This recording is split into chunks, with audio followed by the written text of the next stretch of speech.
प्रेक्षक नमस्कार. रांजणगाव कारेगाव गटातील राष्ट्रवादी काँग्रेसचे अधिकृत उमेदवार जे आहेत त्यांनी खरं तर आज आपल्या गट आणि गणातील उमेदवारी अर्ज दाखल केलेले आहे. सकाळी फटाक्यांची आतिषबाजी असेल, ढोल ताशा असेल, त्यानंतर गणरायाचा आशीर्वाद असेल आणि छत्रपती शिवाजी महाराजांना त्या ठिकाणी पुष्पहार अर्पण केलेला होता. भैया, खरं तर आज हजारोंचा जनसमुदाय उमेदवारी अर्ज दाखल करण्यासाठी होता. काय भावना आहेत? खरं तर मी माझ्या रांजणगाव कारेगाव जिल्हा परिषद गटातल्या सगळ्या मतदार बंधू भगिनींचं, माझ्या माता भगिनींचं, माझ्या महिलांचं, माझ्या सर्व युवक सहकाऱ्यांचं, माझ्या सर्व ज्येष्ठ नागरिकांचं मी मनापासून या ठिकाणी आभार व्यक्त करतो की आज सकाळी 9 वाजल्यापासनं आज ही रॅली चालू झालेली होती आणि शेवटी फॉर्म भरेपर्यंत 2:30 वाजेपर्यंत ही रॅली चालली आणि सकाळपासनं तर शेवटी 2:30 वाजेपर्यंत तुम्ही पाहिलं असेल की हजारोच्या संख्येने या रॅलीमध्ये मोठ्या प्रमाणामध्ये सगळं ग्रामस्थ मोठ्या संख्येने सहभागी झालेले होते. मी खरंच त्यांच्या सगळ्यांच्या चरणी नतमस्तक होऊन त्यांना मनापासून या ठिकाणी धन्यवाद देतो.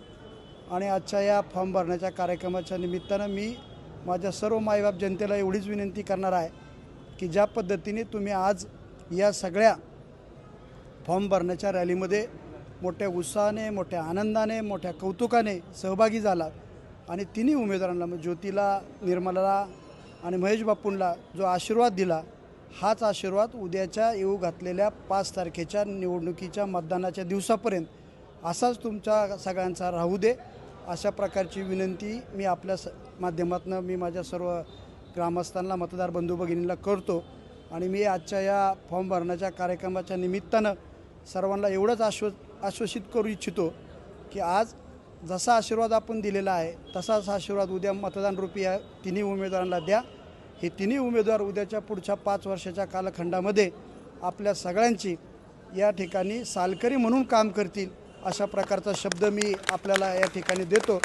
आणि विशेषतः मी नामदार अजितदादा पवारसाहेब, नामदार वळसे पाटील साहेब यांच्या दोघांच्याही मनापासून या ठिकाणी आभार व्यक्त करतो की आज या दोघांनी पण या तिन्ही उमेदवारांवर जो विश्वास टाकला आणि या तिन्ही उमेदवारांची आज उमेदवारी जाहीर करून या ठिकाणी पक्षाच्या माध्यमातून अधिकृत उमेदवारी आज दाखल करण्याची संधी आम्हाला या ठिकाणी दिली, आम्हाला निवडणूक लढण्याची संधी दिली, त्याबद्दल मी अजितदादांचे आणि वळसे पाटील साहेबांचे मनपूर्वक या ठिकाणी आभार व्यक्त करतो आणि पुन्हा एकदा जनतेचे मनापासून आभार व्यक्त करतो. या तालुक्यात तुम्ही अनेक वर्ष काम करताय, गेले 20 वर्षाचे जास्त तुम्ही काम करताय, अनेकांचे एबी फॉर्म तुम्ही भरले, उमेदवार दाखल केले, पण आज तुमच्या पत्नी या निवडणुकीमध्ये उभ्या आहेत.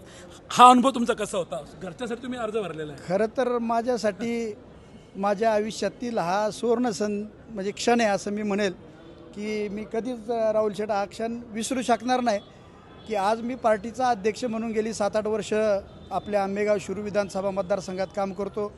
मी जिल्ह्याचा युवकचा अध्यक्ष म्हणून दादांनी मला, वळसे पाटील साहेबांनी मला जिल्ह्यामध्ये सुद्धा काम करण्याची संधी दिली. त्या ठिकाणी सुद्धा अनेक माझ्या सहकारी मित्रांना उमेदवारी मला देता आली दादांच्या माध्यमातून, वळसे पाटील साहेबांच्या माध्यमातून.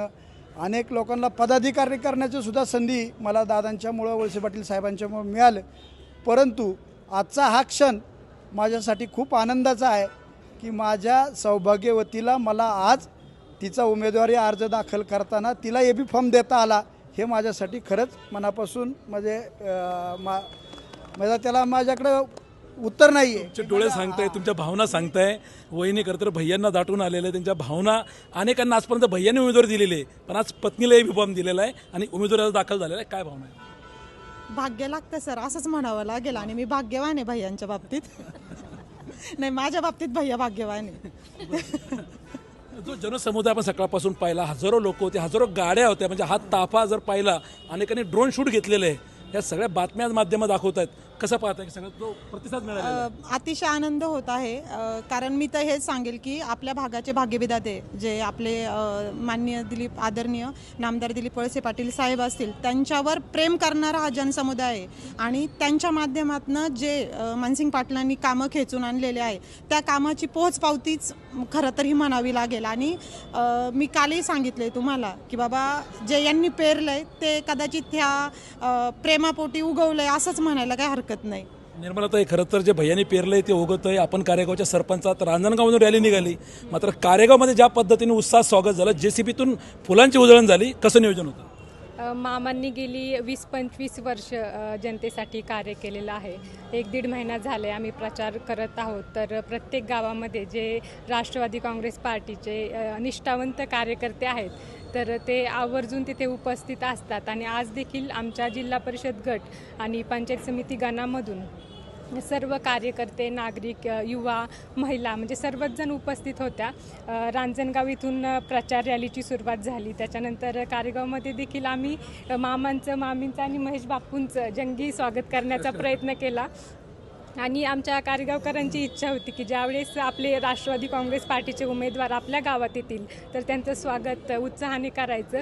ज्याप्रमाणे स्वागत उत्साहात केलं त्याप्रमाणे येणाऱ्या आता 5 तारखेला निवडणूक आहे त्यामध्ये कारेगावकर मतदान देखील तेवढ्याच उत्साहाने करतील. काय वाटतं विजयाचा विश्वास? आज सर्वांनी पाहिलेलाच आहे. मला तर मी मामांना मगाशीच म्हटले आजच असं वाटतं की आपण विजयी झालेलो आहोत. बापू, खरं तर तुम्ही अतिशय शेतकरी कुटुंबातले सर्वसामान्य घरातील एक उमेदवार आहात.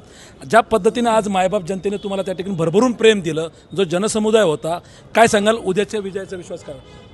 त्याच्या विजयाचा नक्कीच विश्वास आहे, खात्री आहे.